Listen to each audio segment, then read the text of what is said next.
All right, I'm going to invite Amber and Caleb up. Dana's going to come join us. We're actually going to do something we've never done before, which is really awesome. We have brought into this gathering not just our small group leaders, but also some of the homes that we're gathering, the people that own those houses and that facilitate our small group gatherings. So thank you for those of you that are opening up your home to us, because really this whole thing doesn't work without you. So Amber and Caleb are some of our hosts, and I'll just come and join you guys over here. This is awesome. Is Dana coming over here? He's coming over there, yeah. Oh. Yep. Wait, actually, no, let's do this. You're going to put Oh, Dana he in was? Oh. All right. All right. So, yeah, guys, we're just going to have a bit of a conversation over here. We'll see what happens. And Caleb and Amber have been hosting a group for a number of years. They were actually the first small group that I started here several years ago. We met at their house. And like Dana was saying, I think that small group now has actually become, I think, 8 small groups if we count mine as well. So that's really awesome. So, and that just to give you a bit of a vision of what's actually possible. And really, I think the question that Jesus is asking us as a church is, will we continue to pay the price of multiplication, of going after the lost people, of connecting with different people and inviting them into our group? And of course, we can't do that without homes to gather in. And so these are some of our best, and I'm excited to learn from you guys today and talk about that. So one thing that just right off the bat that I want to say, Amber and Caleb, about you guys as host home leaders is, and we haven't been in a group in a while, but one thing that I remember, and hearing this from your people as well, is that your guys' house always has just such a sweet presence and atmosphere. Dana, to go with what you were talking about the atmosphere of personal warmth, like Amber and Caleb, your guys' home, there's just such a peace on it. And I think it's really easy to just kind of come into that environment and like you feel like you're at home, like it's like, kind of the baggage from the week gets dropped at the door. So talk to us a little bit about like how you guys have actually cultivated that, because I don't think that that's an automatic thing necessarily. And would love to hear from you guys just the host home dynamic with creating an atmosphere of the presence of God and a space for people to come and encounter Jesus in. So we'd love to hear some thoughts there. Well, first I'll say thank you for the kind words. That's really nice. But actually, Amber, you want to answer this? Yeah, I think the most important thing that we were talking about before this is just hosting the presence of God on a daily basis in your home is the most important thing you can do. Just coming into an awareness that Jesus is in the room all the time, and I don't want to do something that's going to make him want to leave. And just having that in the front of your mind on a daily basis is huge. And yeah, just inviting the Holy Spirit into everything that you do in your family is huge. Just a few things that we do and try to do on a daily basis is we seek the Lord together as a family. We started that about 2 years ago. We've done it almost every day since, and that's just been transformational for my personal walk with the Lord. I was in a pretty tough spot when we started, and Caleb just helped pull me out of that. And so, yeah, that's been huge for us in leading into your personal time with the Lord. I think just making sure on a daily basis you're having that heart-to-heart time with the Lord, you're fixing your eyes on him. And a few things that I've been trying to do on a daily basis myself is just surrendering my whole day to the Lord, and also just having daily repentance so that there's no open doors for the enemy to come in, because you're dealing with that sin on a daily basis. And yeah, just like having peace in your home. And we literally, I cannot pray with him if I'm mad at him. It does not work. I can't physically get the prayers out because I have to pray for him. And it's like, I'm not going to be like, Jesus, I love my husband, bless him, when I'm like, I'm mad. So we have to deal with that stuff if we're going to pray together. And so, yeah, I think that's been huge too. And just, yeah, not letting the devil in to your house through opening doors. And yeah. That's really good. And it's so true, because the spiritual dynamic of that also, like people are coming into your home and they're going to, like you can tell, like, oh, these guys had a fight today. You know what I mean? So it's like, they're not doing okay. But like guarding the unity between you guys, I think is a big piece of wisdom, right? Not just for host home leaders, but for our small group leadership community. It's like Same thing for Marissa and I as small group leaders. We show up to a group and everybody can just, it's just easy to tell. Like, okay, Taylor and Marissa had a tough day. Let's pray them through, right? But like guarding that unity and making sure, because like you're saying, Amber, and you're totally right about this, there's a conversation I think that needs to be had also about we're talking about the spiritual dynamic, but the reality of the fact, like, we have an enemy that really hates what we're doing here, and he'll take any inroad that he can possibly get to screw up the atmosphere of a home and disunity between, the team of whoever's hosting a group is one way that he'll absolutely do that. So I love what you're talking about there. Caleb, did you have something to add to that? Yeah, well, I wanted to share a little bit of the history of seeking God together as a family, because you hear, like, you see some different people who do that, and it was one of the hardest things of our marriage to like get into agreement on that. Steve Mason always says a place of agreement is a place of power.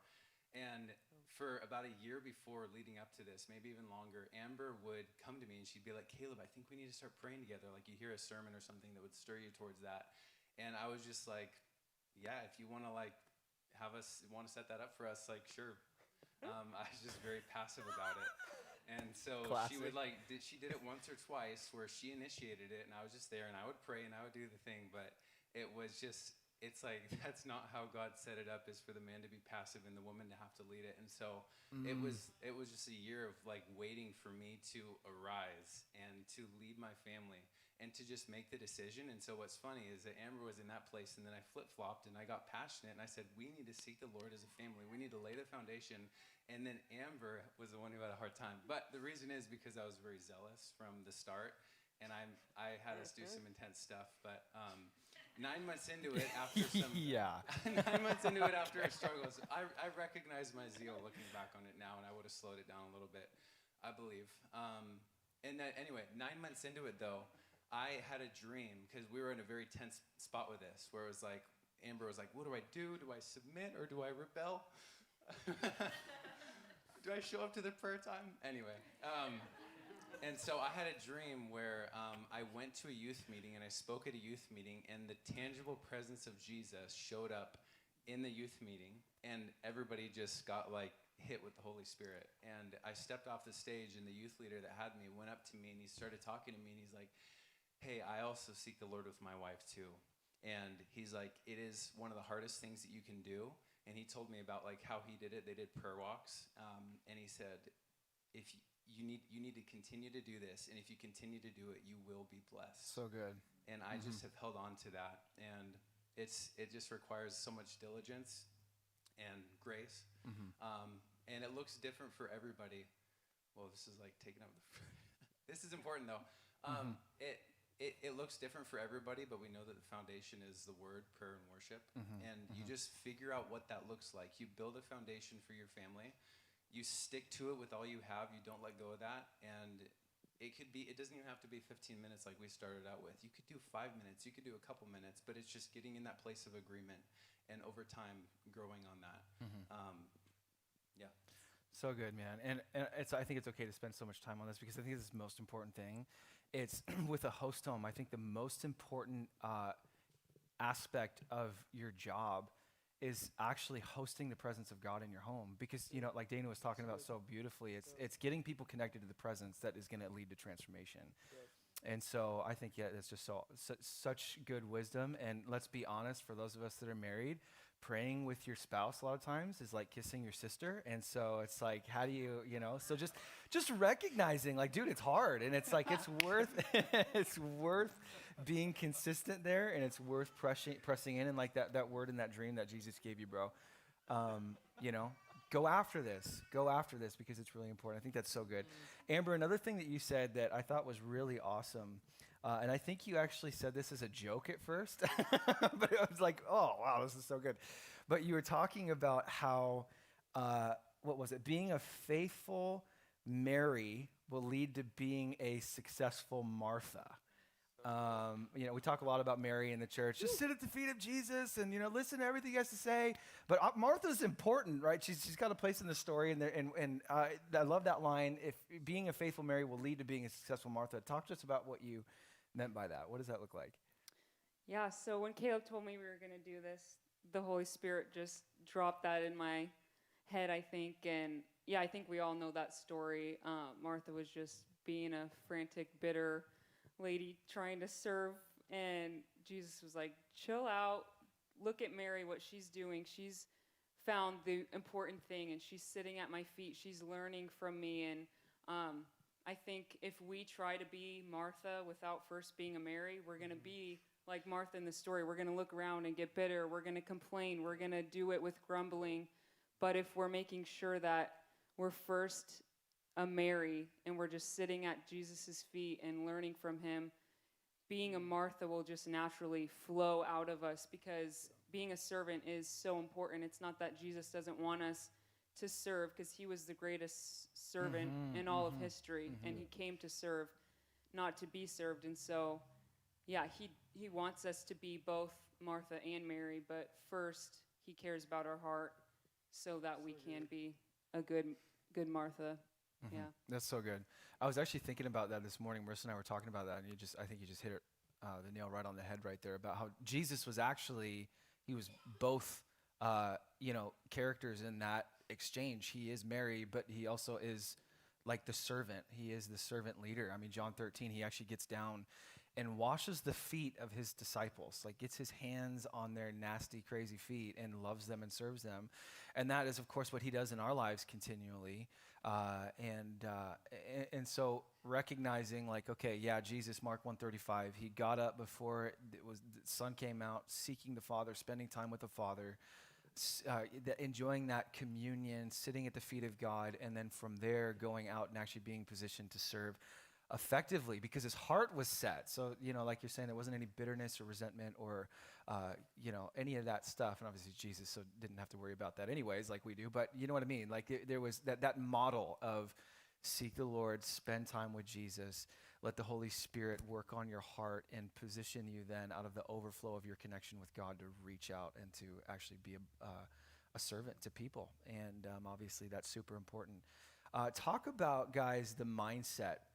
As I think this kind of plays in right there with what we're talking about, the mindset that you actually have as a host home, going into your small group night, because I think it's easy to, in the context of our small group leadership, and this is one thing I wanted to correct tonight, I think it's easy for host home leaders to not feel like leaders, number one, and just kind of feel like, I'm just opening up my space, just come in here and I'll just kind of blend in. But your guys' role is actually so important towards the overall atmosphere and feeling of the night and connecting with other people. Talk about your mindset as host home leaders coming into your small group night. The verse that I want to just highlight is 1 Peter 4:9. It says, show hospitality without grumbling. And kind of like I was just talking about, like, it is a big role, and I think it's easy to just be like, oh, I'm just a host home. But no, you're giving your time, your energy, your money to bring people into your home, and I think it's important to have the mindset of, I'm serving Jesus first before anyone else. And just getting God's heart for how important this is. I mean, you've talked about it a lot already tonight. Like, this is life transformation.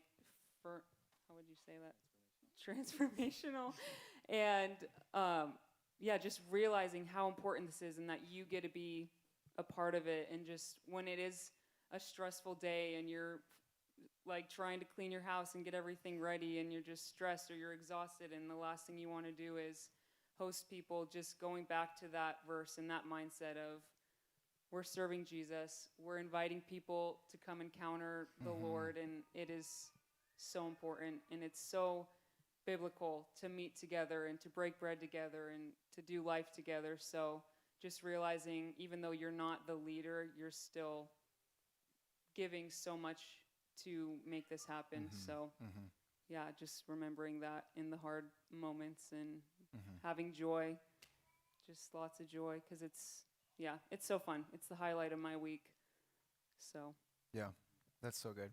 I love that idea of viewing your service of other people as you're actually serving Jesus, and it reminded me of that passage where Jesus is like, he's separating the sheep from the goats, and he's saying, I was naked and you clothed me, I was in prison and you visited me, I was sick and you helped, and all that sort of stuff. And so just the idea of like, and then they were like, well, when did we do that? We didn't see you. We didn't see you sick in prison or naked or any of this stuff. And then he's like, when you did it for the least of these, you actually did it for me. And so just that idea, and again, I think this is a general principle for our entire leadership community here as well, not just host homes, but small group leadership as well, leaders as well, is that when we show up, having that mindset of like, okay, even though it might not be super fun to be here right, you guys, you know that, right? Like it's like you're going to small group and it's like, I really don't want to be here right now. Those nights turn out to be the best ones, right? It's so crazy how that works.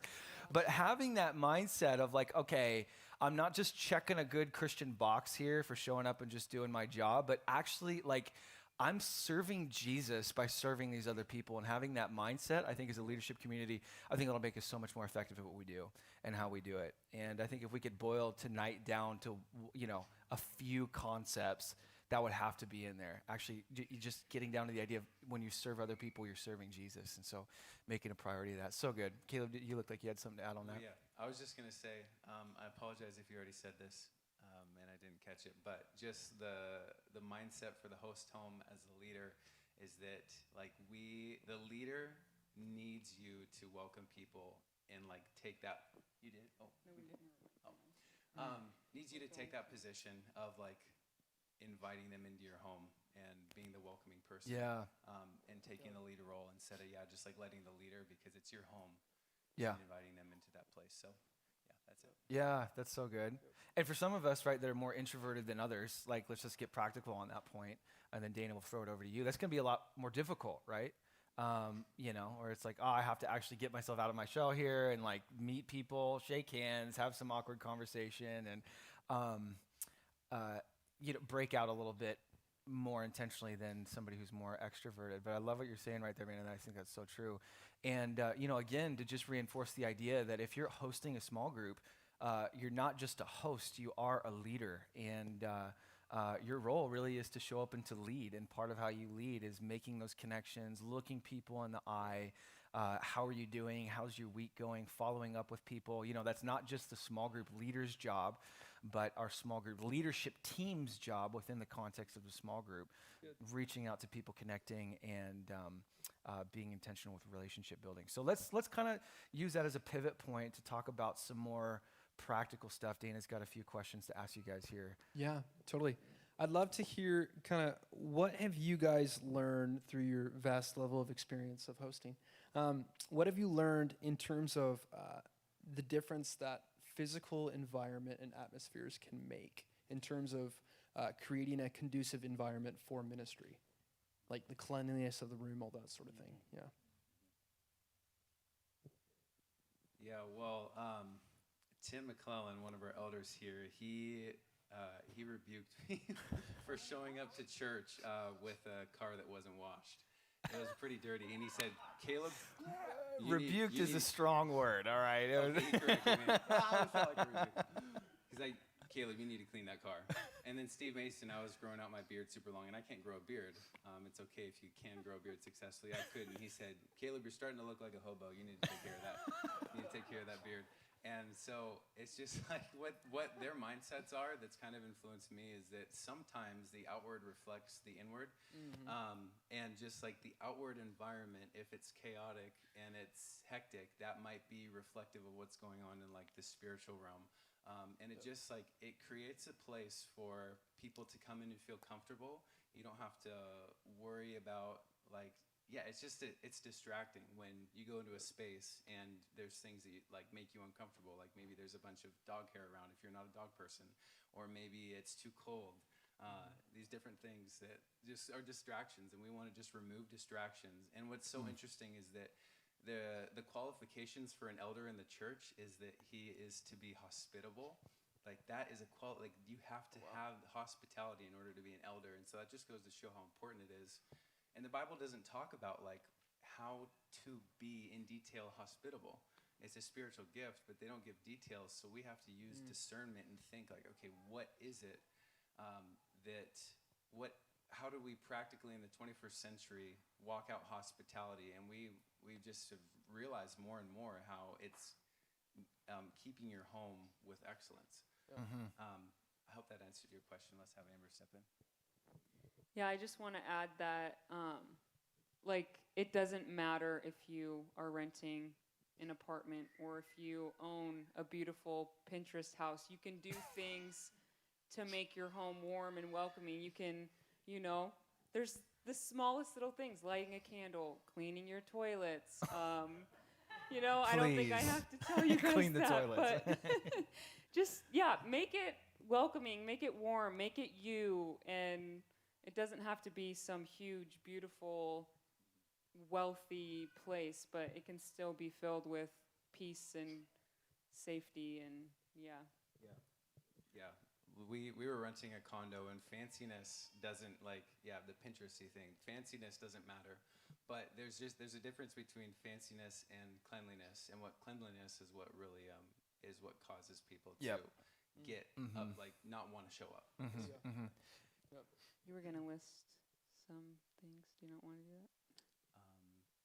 I don't know why I said that. No, guys, I think, yeah, we'll jump to the next question. I think that clean, I think that's kind of the big concept right there. And Caleb, I think you're so good what you're talking about, like cleanliness. If your house is a train wreck, it's a distraction, and distraction will keep people from being able to engage with one another. And that's one thing that you guys have always done so amazing is, like, I mean, your house is just totally spotless when we show up. Yeah. My host home right now, they're so good at that too. And it's amazing what that actually does to the environment and the flow of the group when the house is actually clean and put together. And that's such a sacrifice for you guys, right? Because you have 2 kids that run around your house all day and that throw toys everywhere. So it's an extra level of intentionality that you guys have to have, and I think your groups really benefit from that. So great, massive, super practical point I think is really important on just cleanliness and making sure stuff's picked up. Yeah. Yep. And that cleanliness leads to an environment that's welcoming.